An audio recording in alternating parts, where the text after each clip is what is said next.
You're listening to the She Lift Project podcast, a show dedicated to helping women achieve higher levels of success in the workplace. No matter where you are in your career, we want to help you grow. Now here's your host, Cynthia Kirkpatrick, a CPA, CFP, and Senior Financial Advisor at Moneta Group. Welcome to another episode of the She Lift Project podcast. I'm Cynthia Kirkpatrick. Thanks for joining us today.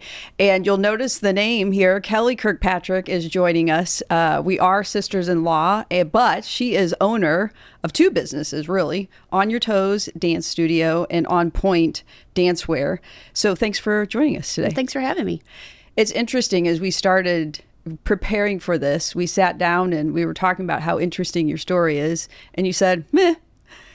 And it's funny to me, as women often, or people, moms, we don't think about all we've accomplished and to share our story. So I'm excited. You and I know each other enough, but to just go back and get all your details, because you're not just an owner. You do so much more for these families that you work with. Sure. So the backstory is even before I started the whole dance thing. I started dancing since I can remember, but when I was like 8, 9, I would be making little things and crafts, and then I would be the annoying kid going door to door and asking people to buy the things that I made. I was out, raking leaves. I wanted to make money at a young age, and most kids don't do that, especially now, this generation, like going out with a rake door to door would never happen. So I did that, and then tell me about, you said things that you would make.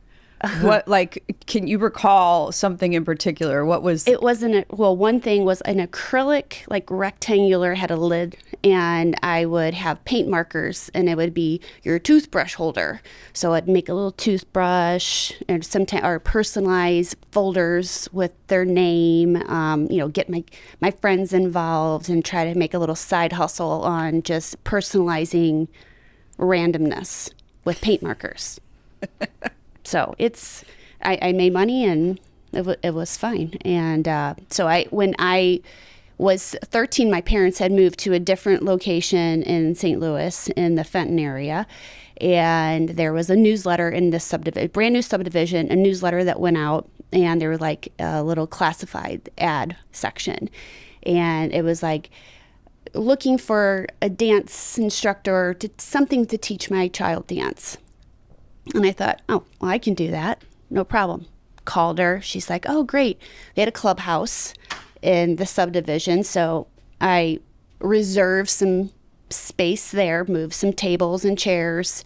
And there was 3 kids. They brought some friends, 3 kids. And we did a little lesson. And they're like, can we do this, every week? And I'm like, sure. And the next time there was a few more kids. And then all of a sudden I have 7 kids that I'm working with weekly, and the subdivision people are like, hey, I don't know if we really want to do this here. And I'm like, it was carpet. We didn't have the right things. So I immediately started thinking, okay, I'm moving this to my house. So we got some board we put down in my basement. We made a platform, and I start making up flyers, going door to door, This is the age groups. These are the times. Come and join. Call me. And then it was, I don't even know if I had a name for it, to be honest, but it was basically, hey, Kelly has a dance studio in her basement now.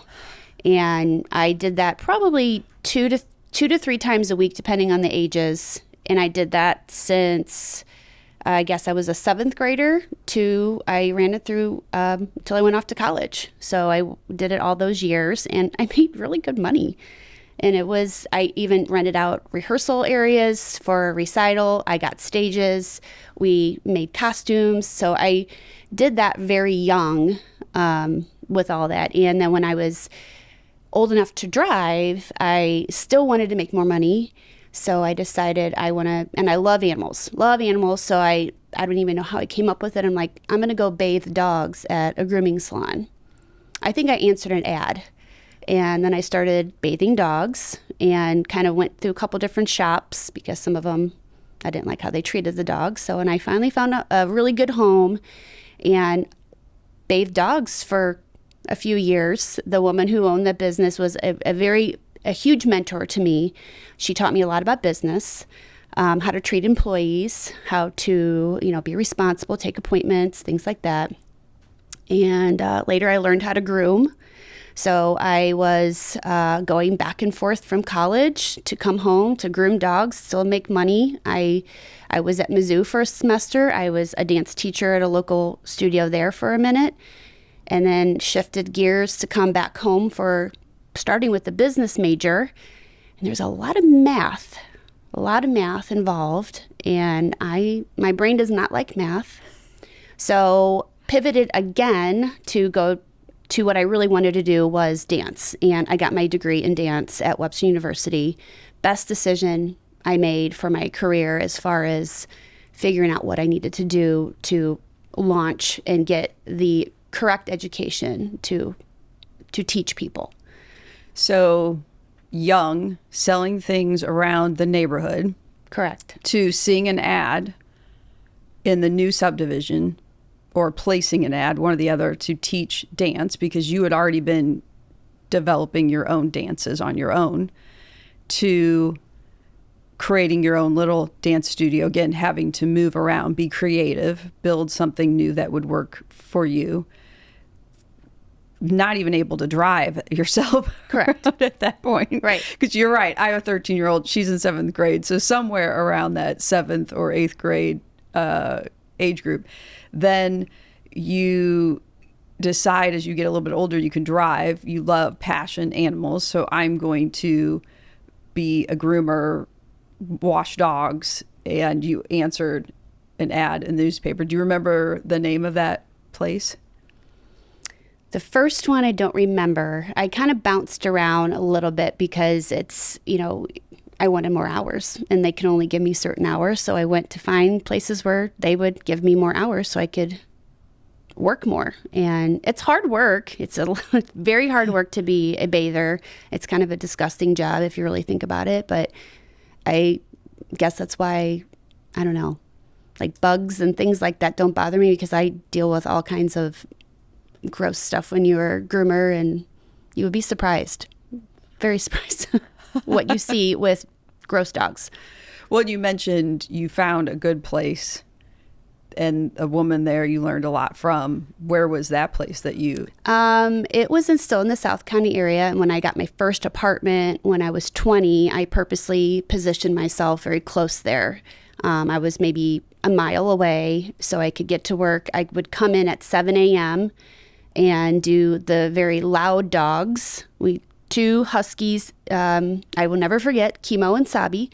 And they were talkers and they were loud and they screamed the whole time. So I would literally come at 7 a.m. and bathe and blow their coats out for, hour and a half before everybody else came in, and worked, as long as I could, went to college, did my classes, came back and picked up the evening shift. So I was going all the time. So it was one of those things you just learn a good work ethic early. And that is one thing that I see missing from a lot of youth these days. Just over the years, the difference of entitlement, work ethic, and wanting to have that grit to move and better yourself. There's a lot of that missing, I think. We'll probably have to unpack that later. We'll come back to that. I'm going to write some of that down in my little notebook here so we don't forget to come back to it later, because there's so much good stuff here already. With the dance and the creativeness and the entrepreneurism, sounds like that came easy to you, was a passion.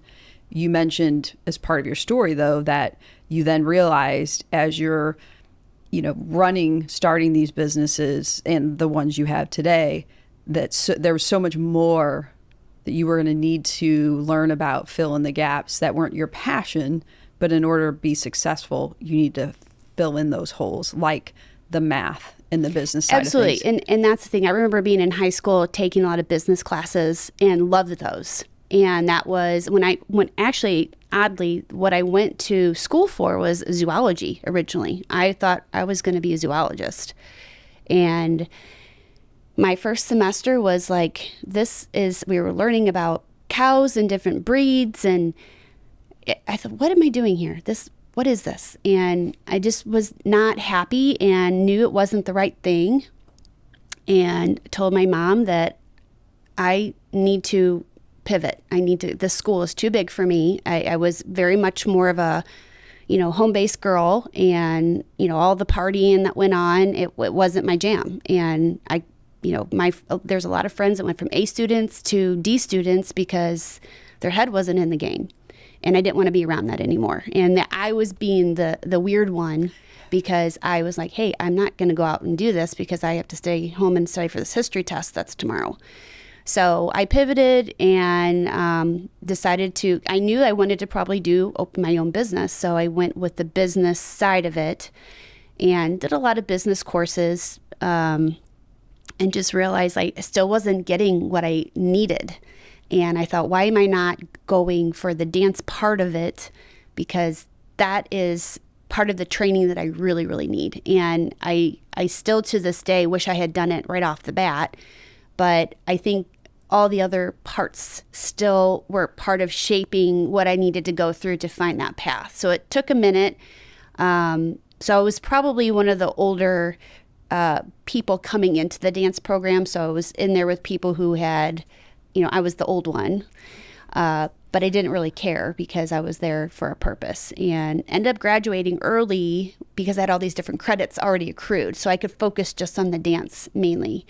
And we had our anatomy classes and some music classes, which were all beneficial for what I needed to do. So it was a hard program, and I learned a lot, not just about dance, but just how to interact with different people, and again, find how to push, because dancing all day long is hard on your body, and you're injured or you're tired, and you still push through, and then you do that, and then you go groom dogs on top of it, and you're lifting dogs, and it's very physical. So you just push. That's the thing, you push. If you want something done, you push. How'd you get through it then? Just being young-ish and... Mental. I'm stubborn. I'm not going to let anything beat me. And if you don't have that mentality, I don't think you're going to be a good business owner. There's a lot of people, I think there's a lot of people with business think, oh, you own your business. It's, it is not rainbows and unicorns all the time. It's hard work. And then you are the person. Like, you're the janitor, the toilet stops up, you're that person. You have to fix it all. So there's just a lot of push if you want to do a good job. And if you don't care about your end result, you have to care. It's all that's you on a plate all the time. You have to have a why. What's your why? That's the buzz of now and for the last years, whatever. The why is, it ebbs and flows for me. Sometimes I won't lie, I get up in the morning and, okay, what day is it? And what do I do today? And is this my teaching day? Is this my choreography day? What am I doing today? And sometimes it's a hamster in a wheel, because this is just the day-to-day job.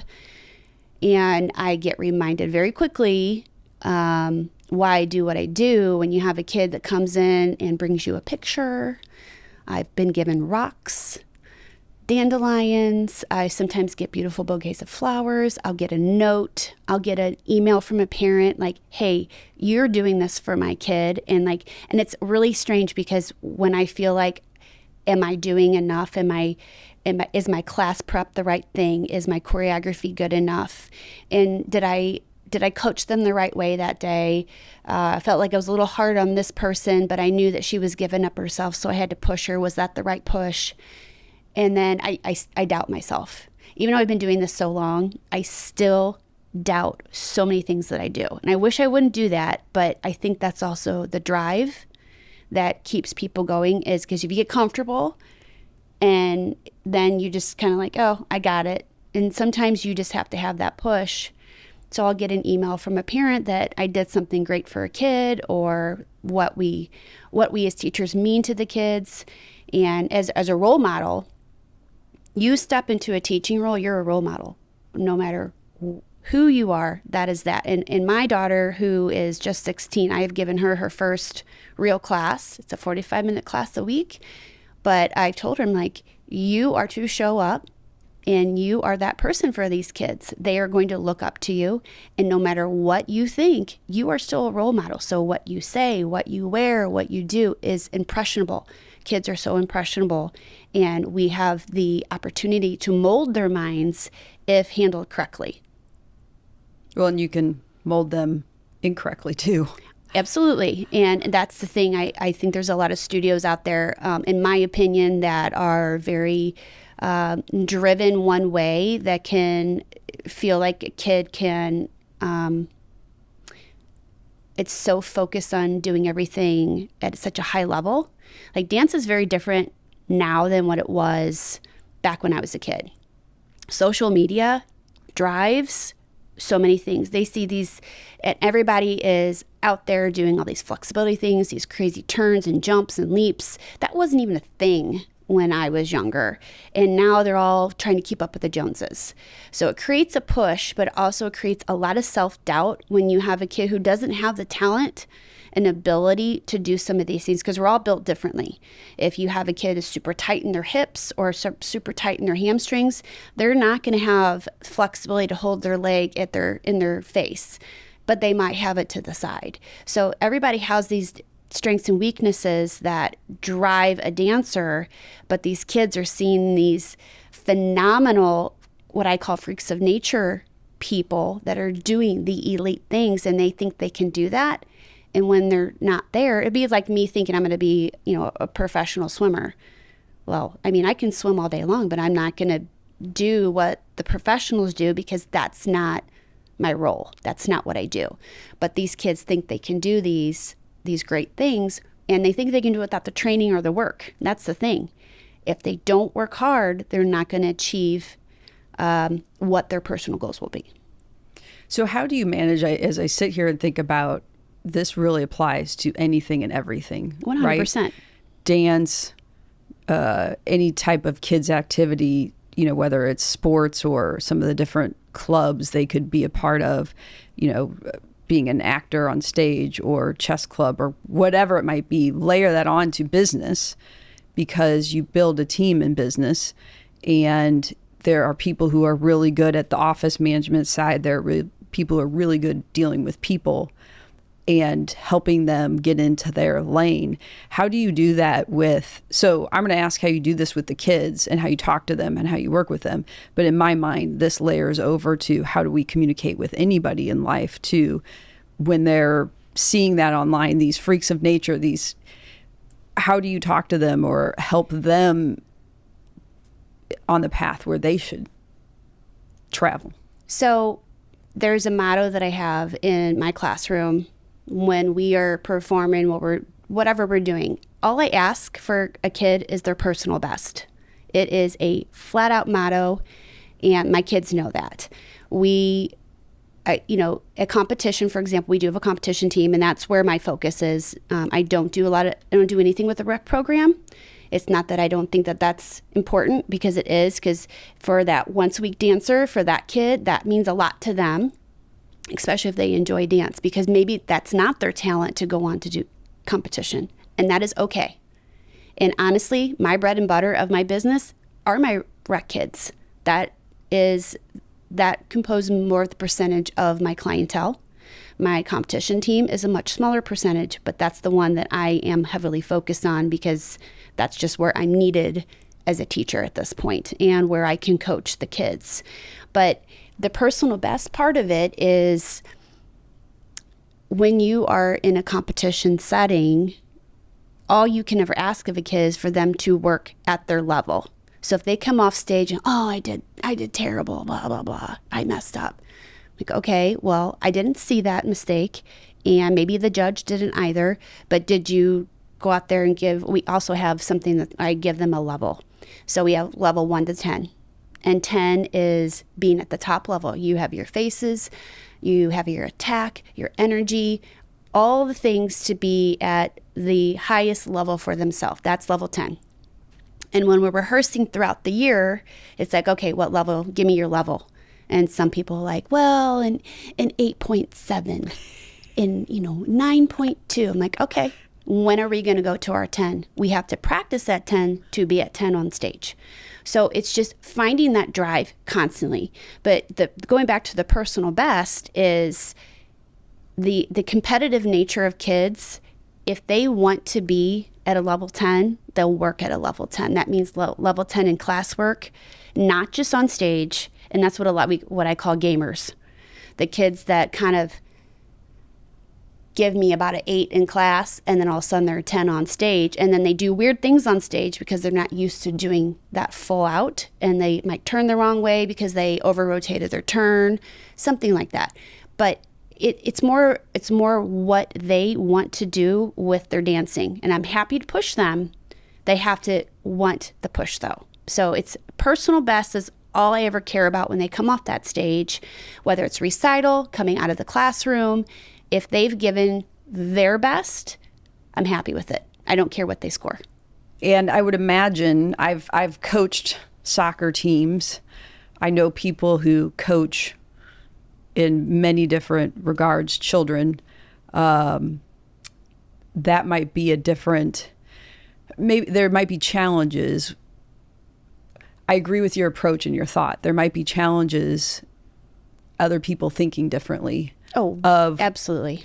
My child is doesn't have to be just dance. My child is going to play in the World Cup one day, and you're not pushing them hard enough. Or, what more can we be doing? How many more practices can we have? I imagine that's a challenge with what you do. I'll be honest, I don't get that a lot, because I think that I groom the environment of my culture. This is what we do here. And we are the studio that, how do I say this? We are not cutthroat competition, because I want them to have fun while doing dance. And my philosophy is very different as far as there's a lot of studios out there that they win. They want to win. They will place kids in the wrong category, the wrong level, just to kind of beat the system a little bit, in my opinion. I mean, not everybody does that, but you do see it out there. And I refuse to do that. We are fair and square with everything. And I believe that whatever you put into it is what you're going to get out of it. Anything worth having in life is work. And I tell the kids this all the time. And I usually ask them, like, who has a pet? Most of them do. I'm like, is your pet worth having? They're, well, yeah, I love my dog. Well, is your dog work? Well, and for some kids, not so much because the parent does it. But in order to have an animal, they have to be walked and watered and fed, and you've got to clean up their poop and all the things.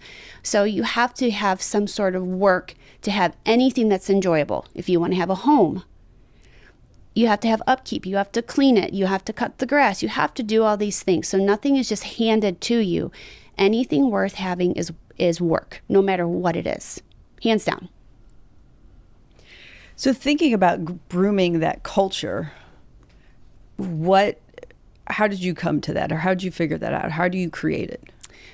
That's a great question. So when I first started, now keep in mind, I was still a senior in college when I was approached to purchase this. It was a pre-existing studio that I was asked to purchase. And I'm thinking, I am still in college and going to buy a business, and what am I going to do? All these things. And we can kind of come back to that. But when I first came into my setting of when I was going to teach this new studio, I'm going to have these amazing dancers, and they're going to do 5 turns with their leg in their face and out into an aerial, and we're going to do all these things. They're going to be so awesome. And then as I got in there, I realized, oh my goodness, we have a lot of bad habits from, what they came from, or this is not the level, keep in mind, being in a college setting, you have a different caliber of dancer at that point.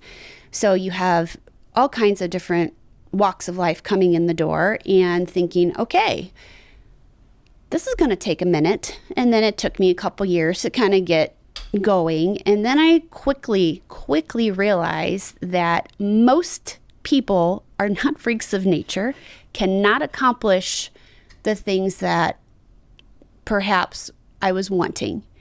And I had to pivot. I had to pivot if I wanted to listen to my clientele, if I had to do what was best for the kids. And that's the thing. I'm not going to push a kid to do something that they don't want to do. I refuse to do that. Like, I'm not going to be that coach. I'm the coach that's there for them. If there's a issue, they usually, like, I had a kid come out of class the other day. She was crying and she literally fell into my arms and put her head on my shoulder, because that's the comfort that we have.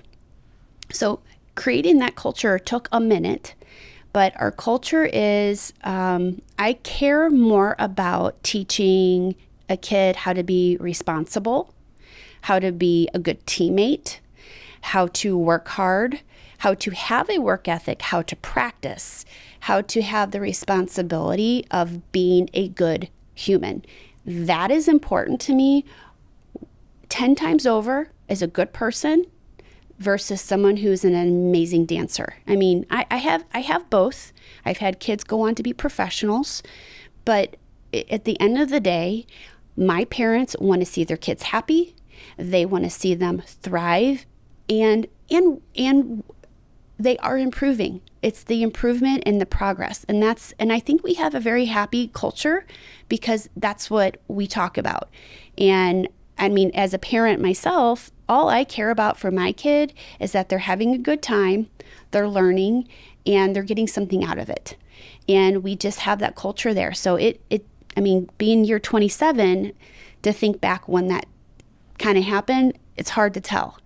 And we've just been doing it for so long that now I think my focus came a little bit more with it when I had children. I didn't want kids for the longest time. I'm like, why do I need kids? I've got all kinds of them at the studio. I don't need children. And I don't know, something just clicked one Thanksgiving and I thought, okay, I think I'm ready to do this. And then some of my students, like former students, kind of kid that I've softened as a teacher after I had kids. But I think there's an understanding of how to deal with children and to have that empathy of, hey, you're here today, maybe you had a bad day and you dropped it at the door and now this is your safe place. So that's what we kind of make it, like, drop the bad day at the door and come into our safe place and let's work hard and have a good time today and dance because we love it. So the culture has changed. I would say it was always a good environment, but my focus on what I thought it was going to be changed. And I'm glad I made that pivot because it makes so much more sense. And especially in today, there's so much bad in the world. We need to groom kids to be good and good humans and why we're good humans and helping each other and not just, you know, when at the studio, if there's a tragedy within a family, man, we rally and we pick them up and we do what we need to do for them. So it's really cool when we see people come together and we are a dance family. So it's kind of part of the motto. It's like we're a dance and family come together at the studio, and it's my home away from home. Lots of thoughts and questions with everything you said. I think one, having played sports, my kids played sports, almost every kid is in some sort of activity in Right. one way, form, fashion, or the other. That 99, 98, 96.2, going back to your rating system, will never do that for a professional living. So those skills that you're teaching, you really can layer them onto any career profession, or let's say they don't work and they stay home or they're a volunteer or whatever it might be. All of those skill sets are really what they'll take with them for the rest of their lives versus did I do this pirouette 100% correct 5 times in a row. Good job knowing that term. I know, Look at thank you. I was like, oh, what can I say and not screw it up? No, that's correct. No, you're absolutely right. This is what this is about. This is the skill sets that the kids learn in dance. And I always tell people call and they're like, I've never danced before, blah, blah, blah. And when I get them on the phone, I usually can hook them to sign up because we go through why dance can be important for kids. I mean, they're learning social skill sets. Even like the 3-year-olds, for example, like they cannot keep their hands to themselves. They can't. They're touching each other. They're doing something. They're licking the mirror. They're doing all kinds of weird stuff all of the time. But to have self-control, not to be able to stand in a line, put their shoes on, to follow direction, all of those things. I mean, keep in mind, every household's different, and every set of parents, single parent, foster parent, whatever it is going to be, because I've seen it all. Everybody runs their household differently. So when they come into our environment, this is kind of how we roll. We give them structure, and we give them the discipline that they possibly could crave that maybe they don't get at home, or maybe they don't get at school, but they crave it. The kids crave structure. And when you don't have the structure, that's when you have, like my classroom, we are locked up. We have fun, but I can't take all the, they have their hands down their leotards, their fingers in their nose, and their ears, and their rear. I mean, it's like you would not, I could tell you the stories.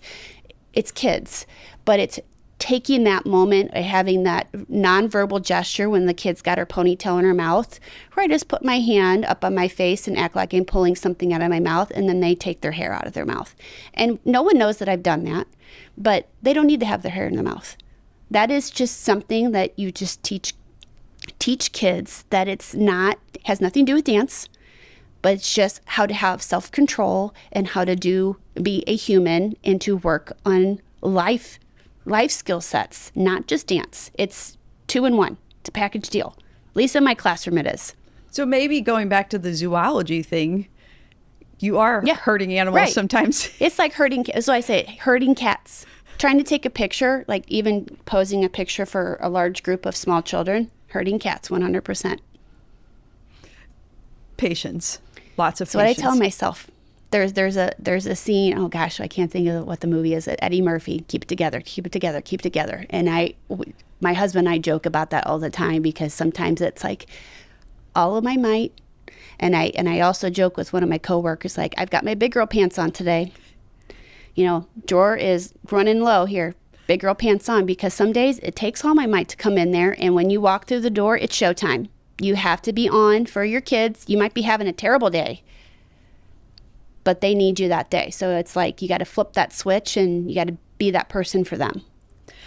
What struck me earlier about what you said is, kids, you have structure, and I do think kids do well in structure. They do well when things are clear, and they learn quick. And I layer this over to business too. If you can be clear about expectations and roles and responsibilities and having a framework around it, some people might sit back and say, well, that takes all the fun and the creativity out. I believe that allows for more fun and creativity because you've at least taken care of the fundamentals and the necessities. Absolutely. Absolutely. Like a perfect example of that in my world, I have a new group of competitive kids, for example. They're coming in from the rec program.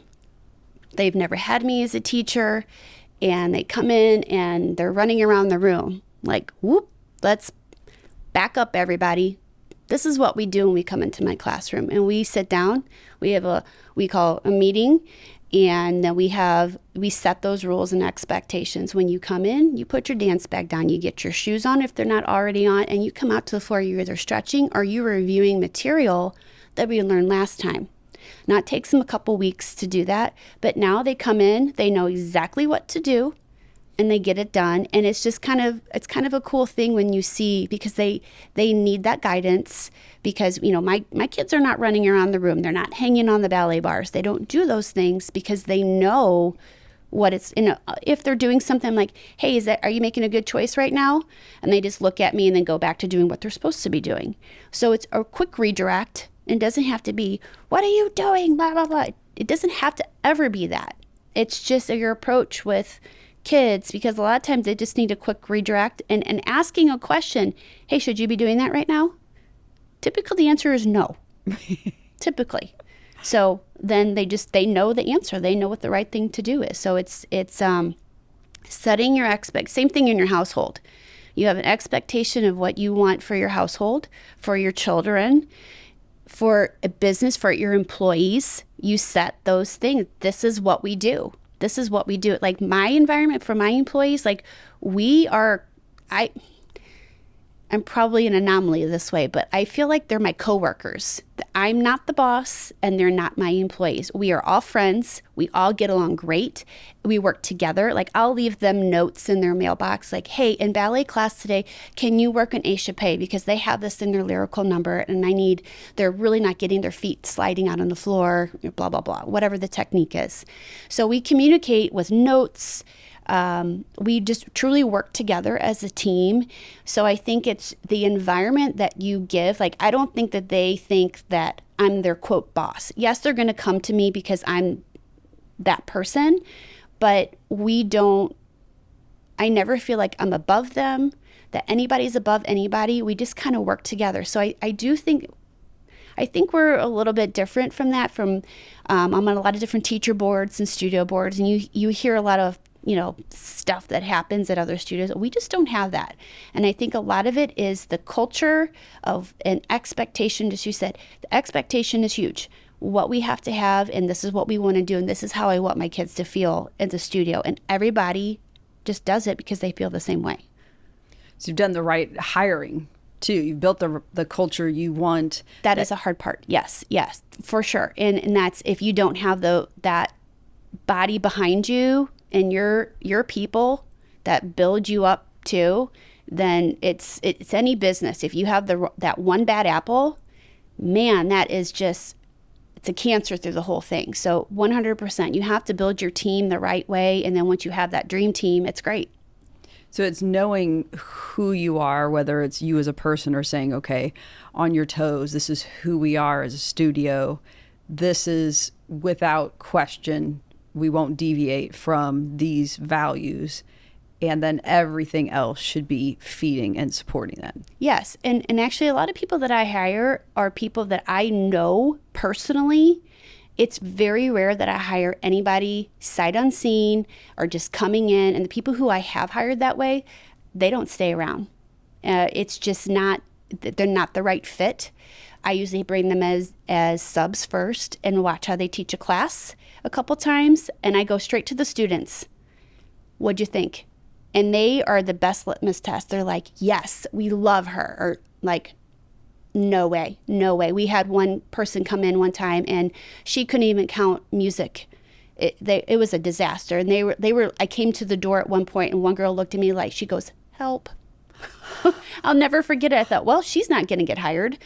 We can't have that in the classroom. And if the kids don't like the teacher, game over.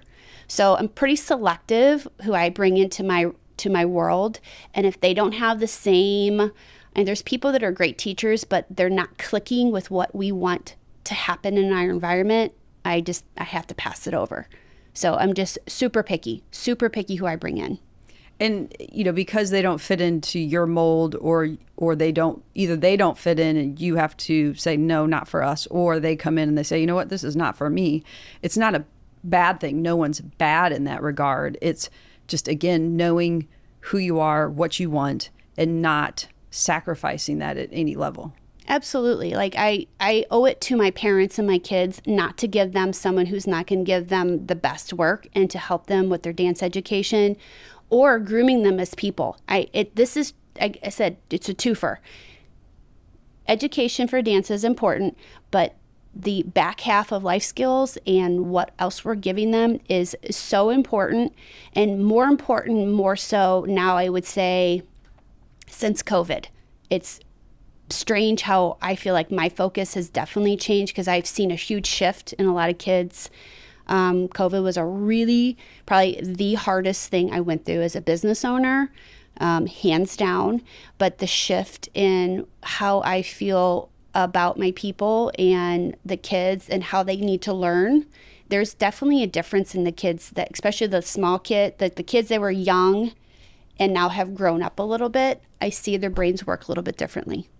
Well, yeah, to talk about that, I imagine, dancing, a lot of people coming in and out of the studio because you've got different rooms and teachers and parents and kids. And, it in St. Louis, it was right around spring break when we, just before we were hearing about this COVID thing, right. And it'll be a weekend, whatever it was. Is this a real thing? Is this really going to happen? I remember saying that. I remember exactly where I was and when everything happened. I remember that.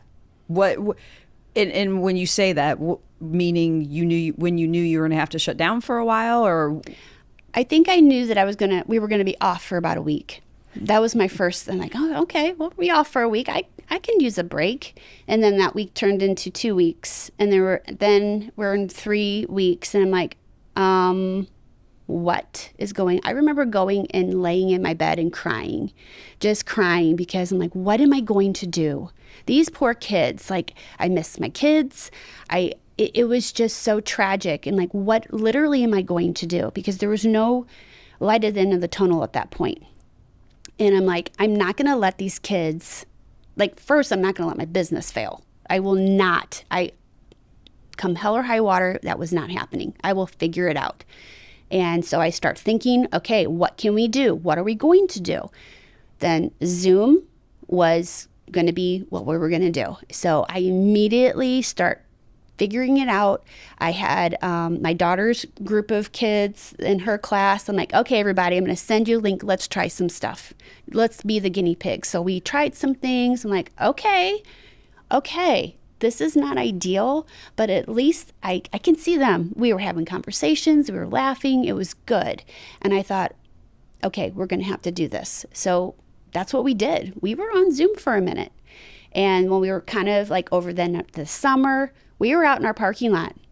I had mats. I bought these big mats, and we had boards to tap on, and we separated them all out, and we were out in the parking lot dancing because we needed to be together, and we just figured it out.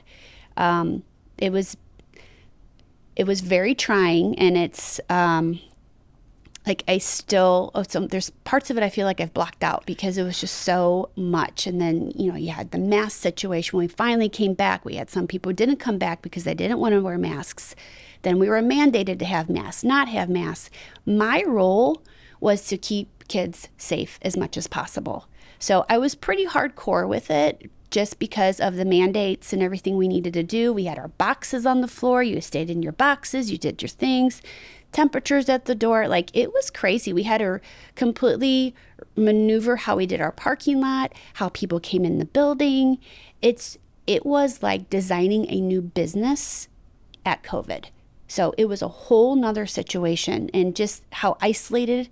I remember being at the studio almost every day by myself and working on content, making videos. I did princess tea parties. We did a princess tea party with people signing up for workshops, and we did, and that, I was dressing up in full princess gear, a wig. It was the whole thing because this is what the kids needed. So it was very difficult to do that, but it was not an option to fail. Failure's not an option. Well, that goes back to what you said earlier, which I didn't write it down because I didn't take the note, but still in my head, that being a business owner is not all about unicorns and rainbows and sunshine. Yet, I think especially in the United States, right, that's the core of being American. You own your own business, you start your own business, you're a business owner. So where do you think the disconnect is, or why, or what, between I want to be a business owner and, oh my Lord, this is not how what I thought it would be? Grit. I think it's a lot about grit. I'm a firm believer that it should be a type A personality. If you don't have that drive, I don't think you're going to make it, because there's a lot of behind the scenes to own a business that people don't realize. You have your insurance, there's the taxes, there's payroll taxes, there's quarterly taxes. And then when people don't realize how all of that works, and you need to make sure you're filing on time. So there's a whole back end of a business part of it. Like, you have to have your insurance, and you have to have your furnaces treated, and you have to do, like, there's so many things that go on just beyond, oh, I just walk in my business and type on the keyboard and I leave for the day. There's a million things to do. Even my own employees don't know all of the little bits and pieces that I do in a given day. You have to make your deposits. There's just there's a business side. And then for me, at least, there's the creative side. And that's a very difficult role because the creative part of it is honestly the part that is the hardest for me because I push myself as I don't want to let anybody down. And I think as a business owner, if you don't care about what your product is, or if you're just like, well, they come in, they do, they don't, depending what the business is, it's like you have to fight for everything that you're doing.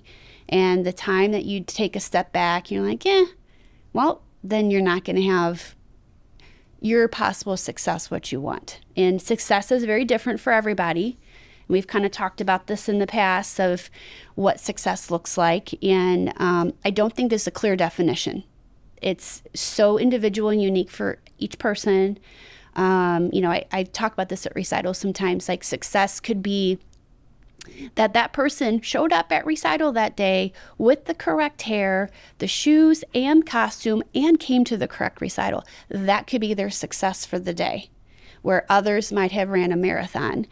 It's just depending on what you are feeling that is successful for you in the grand scheme of the plan of life. And like I said earlier, I thought my success was going to be this stellar group of dancers and we're going to win at everything and blah, blah, blah. And now it's like we go to competition. Yeah, everybody likes to win. Let's not put lipstick on a pig. Everybody does like to do that because it makes you feel good and you feel accomplished. But at the end of the day, it does not define who we are. And I tell my kids that.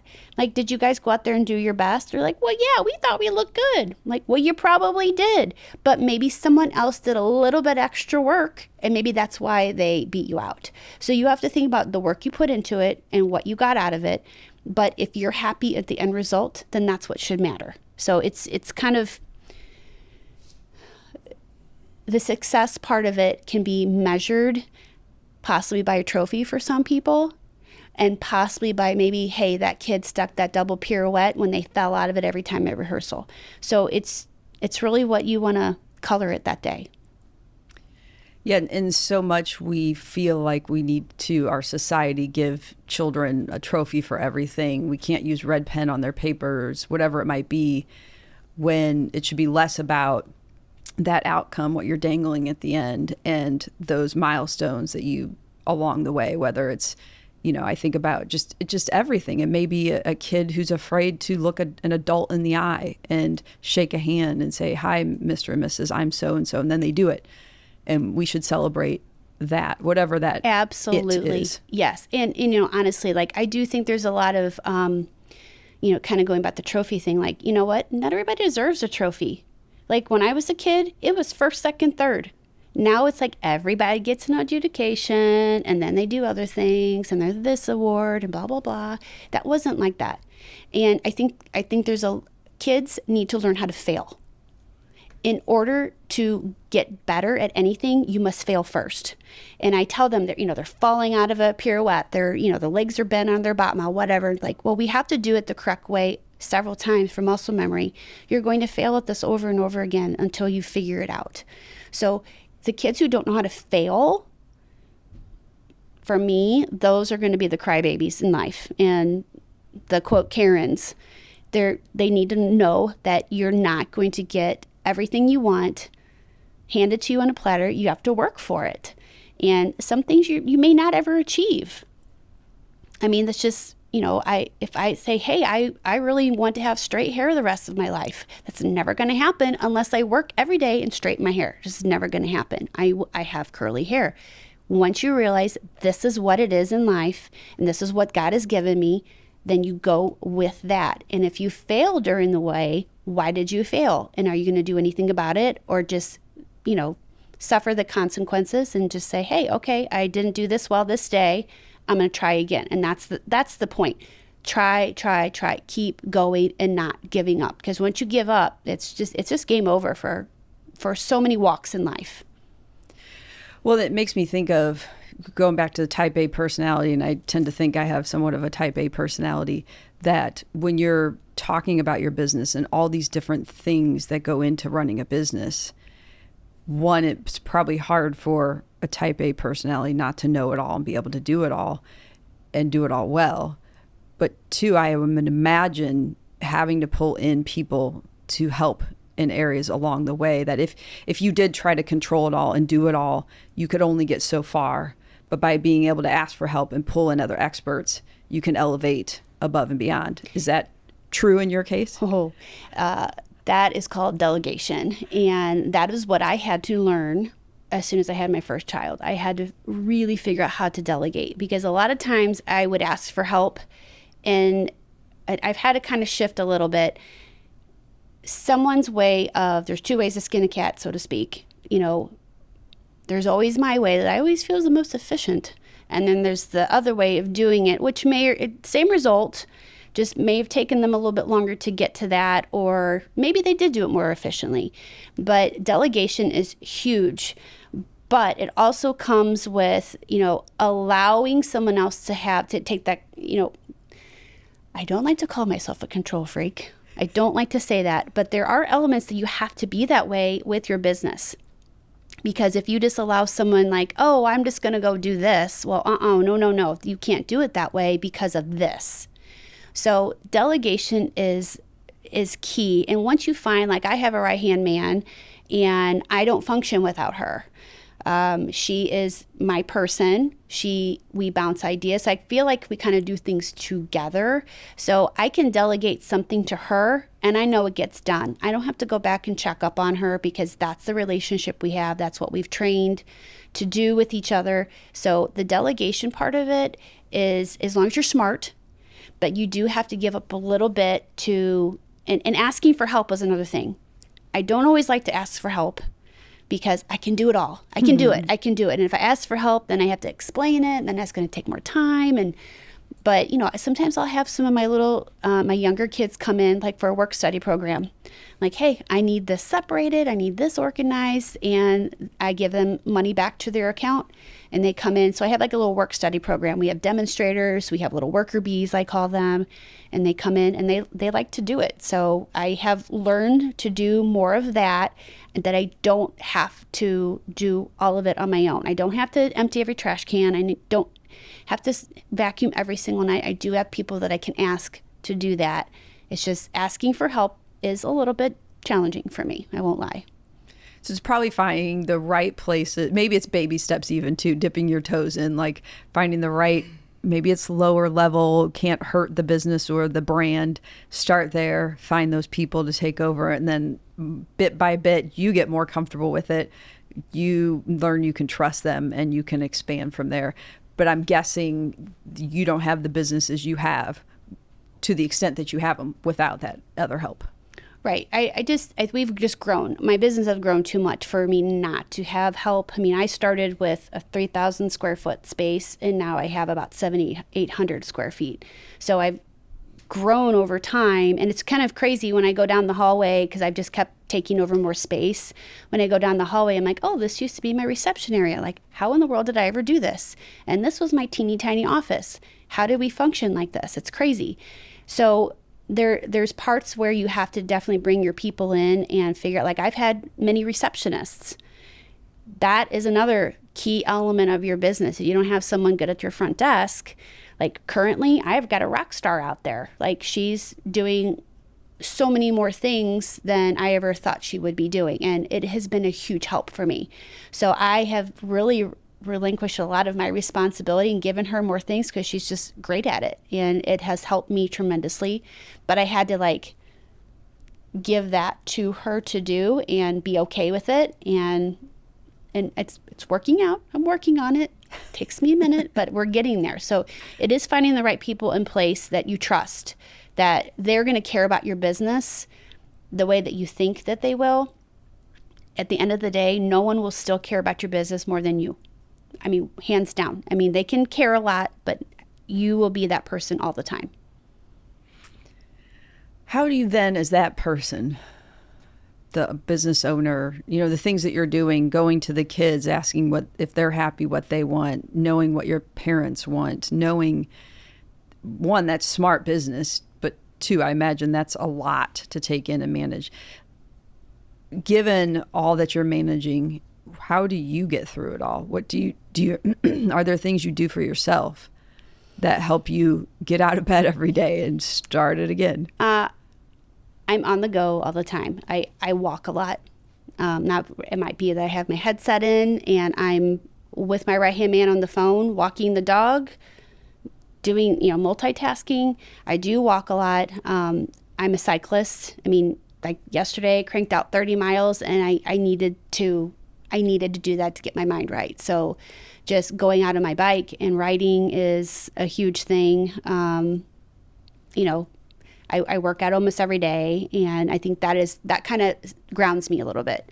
But walking, being outdoors, it's kind of my thing, what I'd like to do. And of course, any dog I see along the way, I have to pet that or, whatever. So like animals are a big, brings me down a little bit, and, I love all that kind of stuff. So spending more time for myself is probably something I should work on a little bit more, but right now, like right this given second at this time of year, it's our heavy choreography and costume season. So I am inundated with, my office looks like costumes threw up everywhere. I mean, there's costumes in boxes everywhere.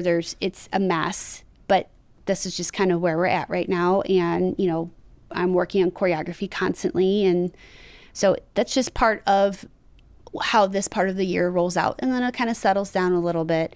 So there's not a lot of me time, but I know it's a necessity for me to create the product that I want to do for my families. So it's important for me to not let them down of what we need to be doing to make all, like we did huge costume fittings yesterday, and the kids are so excited.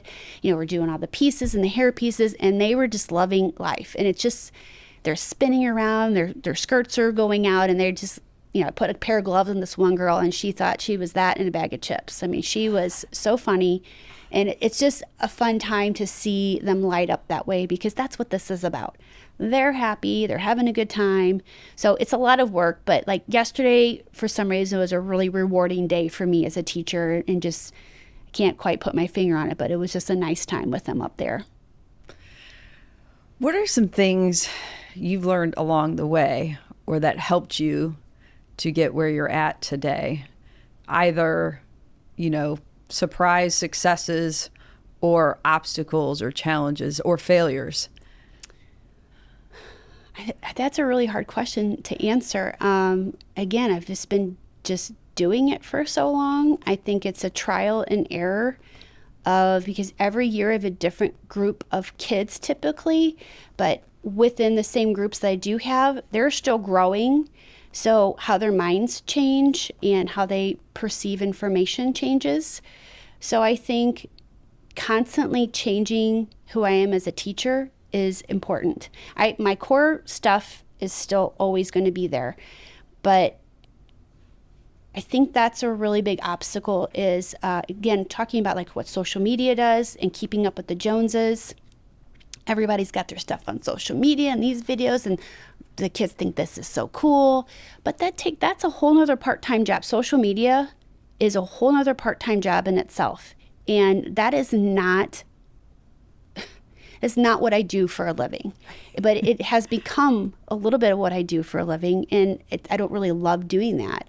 I know, yes. And I've tried hiring people or whatever, but it's never quite capturing the right thing. And sometimes my best content is just videoing a kid doing something either silly or they say something, and I can pop that up there. Just a picture of them working to do something different is, people want to see that because it's life, it's real.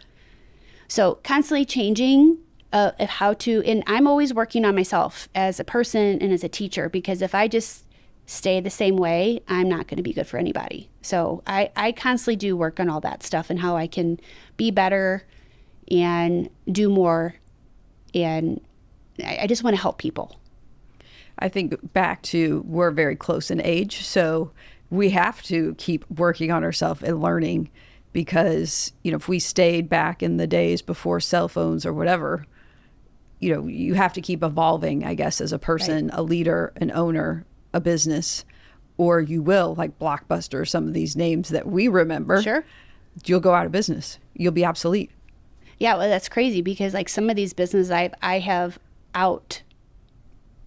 I've been in business longer than some of the other that have come and go because I don't know. I think that what we have, and honestly, in our area, St. Louis is saturated with dance studios. They are everywhere. St. Louis is a dance-heavy city, and there's a lot of competition out there, for sure. But I feel like we're just kind of settled into where we want to be, and I don't really pay attention much to other studios because what we do works. People know to come to us because of the product that we give and the coaching that we provide and the care that we give to the kids. So just thinking about the grand scheme of it all, it's just you have to be settled in what you want for your culture at the end of the day. So you've had the dance studio 27 years. This is my 27th year. And the dancewear business Correct. For 16 years. Yeah, I think it's about that. And that's the thing of it. It's like I forget some of these things because I don't work primarily with that business as much because the studio takes so much of my time. But my idea for that was, hey, I want to have a nest egg for my kids. These two things can correlate together. So it's another thing, like the business side of it, that's all me. So there's a lot of things, doing the payroll and the accounting part of it, like those are the things I do. But I do have a fantastic store manager and a fantastic staff there, and they do phenomenal things. They have grown that business. So this is kind of giving trust to other people. I have really delegated everything, and that was the idea. Like I would not be there in the day-to-day. So I had to put the right people in place and my store manager has helped put the right people in place. And it's, they do a great job over there. I'm very happy and proud of what they do. And I don't have to be a part of it all the time. So it's just kind of one of those things like you have to like pick and choose your battles or where your focus is going to be. And that's, find the right people who can do the job and trust and then let go and don't micromanage. Absolutely. Absolutely. So when you think about all those years of coaching, teaching, building your business, any stories that stand out where you can go home after a long day, a long week and say, man, it's worth it. I did it right. Any kids stories or? Oh, there's so many. I don't think there's any like one like magic something. I do have a kind of a funny moment that we always talk about. We always talk about when you're on stage, you keep going no matter what. And so this is just kind of one of those life lessons of, you're going to be thrown curveballs in life, and you can choose just to be hit and go down, or you can dust yourself off and keep going.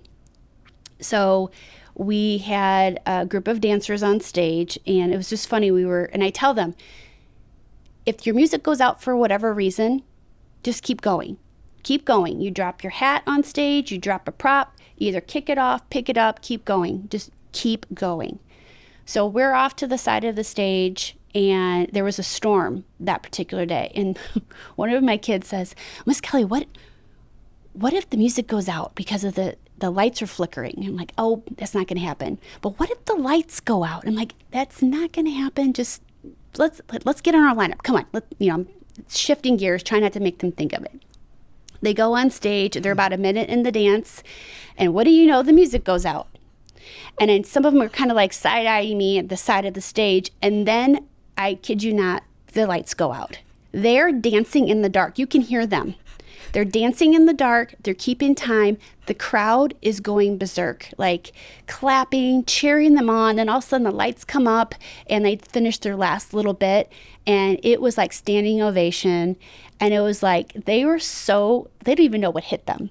But I was crying. I was crying at the side because they did exactly what they were supposed to do. They didn't let it rattle them. And it was like one of those moments we came off stage and we were just like, oh my gosh, I love you guys. You're so proud of you. It was just one of those things like that I don't even know if that's ever happened in history type of situation. It was just a weird thing. But and I tell that story to future kids. I'm like, hey, this has happened, and they kept going. So it's just bringing that of, don't let something rattle you. And I need to take my own advice on that sometimes, because I can let it stick with me and not roll off my back. Yeah, don't we? I mean, yeah, and anywhere. It sticks hard. And as soon as you think the unthinkable can't happen, yeah, it's going to. Right. When you say this story, I imagine a lot of girls up on stage, because you think dance, girls, women. What about boys? Do boys come to you? Would you love to have boys? I saw Ryan Gosling talk about something one time where he's like, the dance studio, if you had a boy on your dance team, you won everything. There's a little bit of truth to that, from the standpoint of that it is a female dominated thing I'm not saying in the dance professional world, because I think that's a different world, but in the dance studio world, there's not a lot of boys. We don't have a lot of boys at our particular studio. There are some studios that they really, like, if there's one boy, then they maybe bring a friend. And then if there's a lot of boys, then they think it's okay. So there's a stigma, I think, for boys for dance, which, I think if they want to do it, they should be able to do it. It doesn't mean one way, one connotation. So if we do have boys, they're usually young. I have never had an older male dancer. I had a couple boys throughout. I've had one on our team before, or actually that's not, two over the course of time. We don't have a ton of experience with boys. They kind of scare me a little bit, because you do have to handle boys differently. Like, you don't treat them the same way, especially in movement-based, that's a little bit different. So it's just, I haven't had them a ton. So I mainly work with girls. I mean, but I have had them, and they're just a different energy. I like them. And I'll tell you, when you get into high school, college, and beyond, and you're out on the dance floor, and there's a guy who can go out there and dance, they're usually the center of attention. That's true. And they think they're the center of attention too. I know a few of those people. Maybe in this room. I don't know. Might be married to one of those, which earlier I thought, I wonder if I can sign up my 47-year-old husband to join one of her classes and learn all those life lessons, but didn't seem like the right moment for that joke. But here we go. Mm-hmm. Thinking about 27 years, all these kids, I'm sure there's some that are having their own kids, maybe even sending their own kids to your Absolutely. studio. And that is weird. It's weird when they come back in. So my right-hand man, actually, I taught her. She was my very first student, and now I'm teaching her student, or her daughter, as a student of mine. I'm doing her solo this year, so it's weird. Like, some of my first students when I first opened, I am teaching their children. Very weird. Talk about aging you. It's just so bizarre, but I love every minute of it. It's just so full circle. I love that, and they keep coming in, because now some of the ones that have gone on that I became closer with as I got older, is we kind of grew. Now they're having babies. So in a couple more years, when they start turning 2, 3, they're going to start rolling through the doors. It's going to be wild. Do they come back to you and share things like Miss Kelly? Oh, 100%. Yeah. I'll never forget this moment, or this is what I really learned that was stuck with me forever. You know what the biggest comment people come back and say? I wish I worked harder in class. I get that comment more than anything else. I wish, and I also get, I'm sorry for being such a little jerk in class sometimes, because they're little stinkers. They can, they're teenage girls, and we have it out at times, and, my daughter included, where I've had to actually kick my own kid out of class before. You can go dance in the hallway right now. So we've had all the things, but as they come back and they have maturity, they realize, and a lot of people are like, man, I just really miss this. And we just had some of our girls that graduated come back for a visit, and everybody, like the younger girls, look up to them, and oh my gosh, you're here. It's a really cool thing, because that's where you see the family develop. That's where you see that full circle culture. And it's just, I don't know, it's it's kind of heartwarming to see when it all comes together that way. That's what makes it worth it. And what is it that brought them to, or what, like, for them to come back and say, I wish I would have worked harder in class? Do they add more to that, or why, or what? I don't know. I think they realized that it was a happy place and a safe place for them, and they knew they had a good environment, and perhaps they don't have that where they're at, or maybe they don't have that comfort, but it's a good memory for them. So they want to hang on to it, and they just know that we're around, and you always see faces come back. It's cool. And that's probably something that you can sit back and think, when I planned all this out, I didn't necessarily know that would be a measure of my success. Oh, absolutely not. And I think about this all the time. I'm like, what if I did not do what I do for a living right now? What would my life be like? Like, would I know as many people? Like, I can't go usually to the grocery store without Miss Kelly. I know so many people. I walk a lot. Like, I'll walk just to the grocery store, and I'm walking down our main strip, and someone will honk, and the kids out the window, Miss Kelly. So it's kind of cool to know that, if we weren't liked, they would just go, ugh.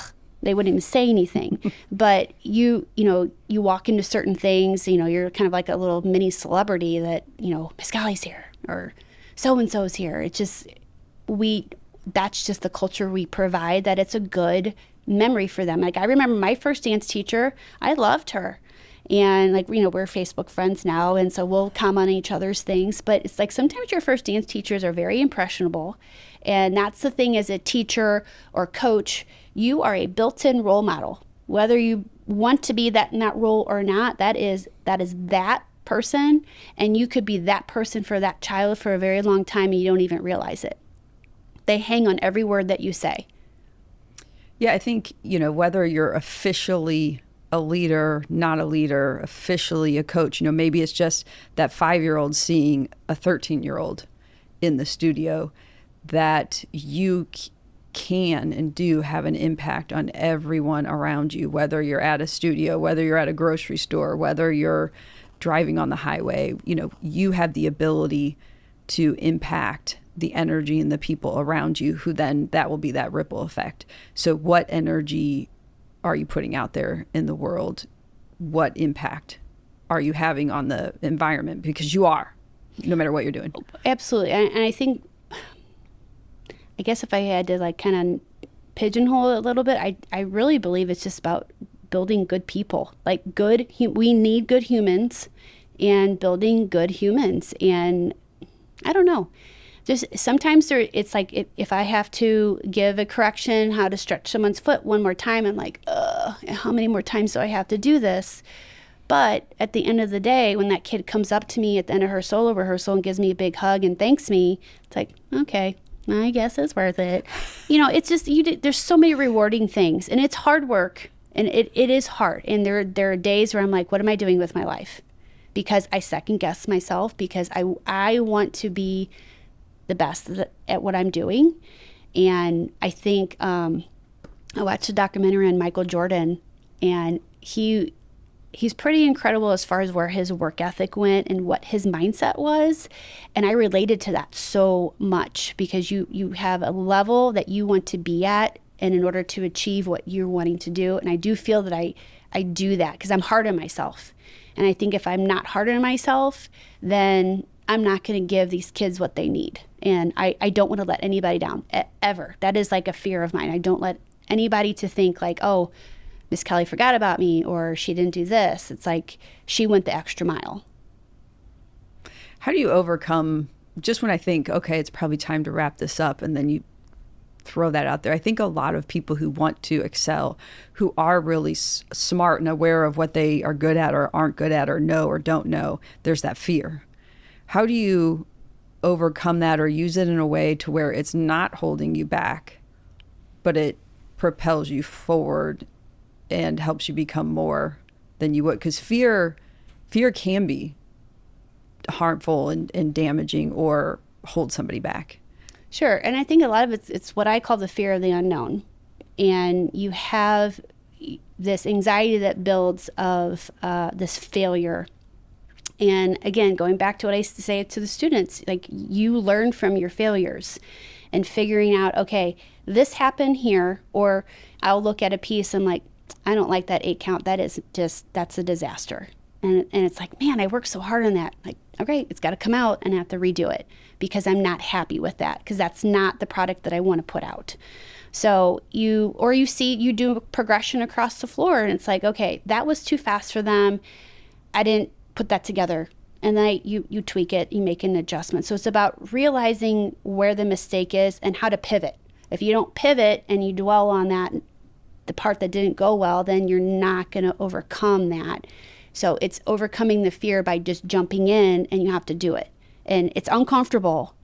No one likes to be uncomfortable and feel that fear, but you just kind of have to do it. You have to do it, and then you realize, oh, that wasn't so bad. And maybe in the next time, it'll be a little bit easier. So even somebody who's owned a dance studio for 27 years, it doesn't always come out perfect now that you put together a dance, as you were explaining some of those things. And no, definitely not. I mean, there's pieces I'll see up on stage and like, oh, I should have done this. I should have done this. I wish I had done this. I play the woulda, coulda, shoulda game all the time. Drives me nuts. I wish I weren't that way. But I also think that drives me to push to make sure I'm giving the best product that I can. Yes, I heard somebody say, don't should all over yourself. And so the woulda, shoulda, coulda. Yes. Making sure that it sounds like, though, for you, you don't linger in that, though. You don't allow yourself to sit down in the negative. It's like, okay, I don't like that. I wish I wouldn't have. But okay, now I got action. Change it, tweak it. It's okay. Let's go. There's sometimes, and I can get down like I will go to a competition and I'll see some numbers up on stage. I'm like, man, that was so smart. Why didn't I think of that?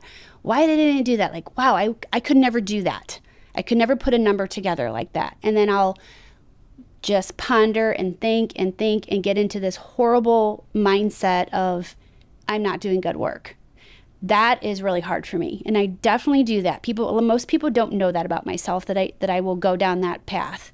And it takes me, usually my staff will help snap me out of that a little bit, because we all have our strengths and weaknesses. Like, I tend to work with the younger kids and the ones that need a lot of work as far as technique and things like that. That's what I'm good at. I'm good at that. I'm the technician. So they come to me for the technique because I'm a little bit more like, okay, let's do this, let's do this.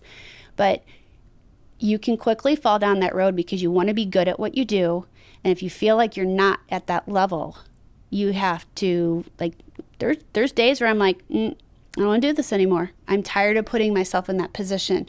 And then there's other days where, the kid are like, Skylar, I love my solo, or I love this dance. It's like, okay, I guess I can keep doing it. It's like I need that validation. I'm 100% that person needs that validation sometimes. And that one little bit of validation will just propel me forward and just light a fire for sure. And having, people around you who know when they need to step in and help pull you out. Oh, yeah. I have a couple people that know exactly where I'm at. My husband, one of them, and he says, like, you should write this down. You do this every year this time. I write him, same thing. Miss Sarah says, you do this every single year at this time. She goes, step and repeat, wash, rinse, repeat, all the things. It's the same thing. And I go through that pattern. Like, they know exactly, Jason knows exactly what time of year it is for me. Just how it rolls. Maybe he needs to share that with more of us in your life. So I don't know. Maybe. I doubt it. And it goes back to some of your mottos. Are you giving your personal best? Mm-hmm. I wrote down, I didn't care because I was there for a purpose. So you get those reminders of the purpose, those kids coming to you and that joy, or they accomplish something. And, having built that culture and that structure around it all, seems to, all of that work and grit that you put in and keep putting in, that you've built a space where, yes, every now and then you're going to have those pullback moments, but you have everything in place to bring you back up where you want to be. Right. I had a student one time, she was a senior, she wrote me this letter, and there's one thing that I remember that stuck with me, and she said, you're doing good things here. And an 18-year-old saying that to an adult it really put something in perspective, that she's right. We are doing good things for the kids. I feel very confident in what we do. And that it kind of circles back to if you want to, anything worth having is work. And I have to, as a person, I have to figure out that level of work versus that work-life balance and all the things. But at the end of the day, things are work and they are worth having. And that's a great way to kind of top it off. All of the hats that you wear, mom, spouse, but getting into the business is owning and running those, choreographing costumes that you just talked about, the janitor, the problem solver, counselor, especially for girls, kids as they transition through big physical parts of their lives that, for whatever we're doing in life, whatever roles we're having in our purpose, do good things. Be good, be kind, do good things. Absolutely. Be good humans. So people are looking for On Your Toes because they either want to send their husband to your studio or they have children that want to sign up. How do they most easily find you? Usually it's our website. They go to danceonyourtoes.com. There's all kinds of information there. They can go to the contact page. I'm pretty responsive right away. You come straight to me. We're on social media, but website's probably the best place to find the meat and potatoes of everything. So thanks for giving us all the information on Your Toes. For people who are looking for those costumes, shoes, or other places, where can they find On Point? So On Point Dancewear is on Telegraph in the South County area. So they have social media is probably the best place to find them. Instagram. They are one-stop shopping, and they are phenomenal of sizing kids, not just for shoes that are going to fit at the time, but give some growing room. And they're just they're experts in everything they do. Well, thanks for sharing so much about your story, your journey. Plus, it's amazing how when you know someone for so long, there's things about their story you can pick up and be in awe of more than you ever thought you could be. So I appreciate you coming and sharing. I'm sure those out there will listen and appreciate. And they may even be one of those kids who say, that was me, Miss Kelly. Absolutely. And if, for those who are listening, if you learned anything today, were inspired, or love what you hear, please follow, like, share with anybody out there so we can bring more great people like Kelly and others to you. Thanks. This concludes another episode of the She Lift Project podcast. To hear more episodes of the show, subscribe wherever you get your podcasts. And to learn more about our mission of helping women reach higher levels of success, visit sheliftproject.com and sign up to receive the latest news, ebooks, videos, and more.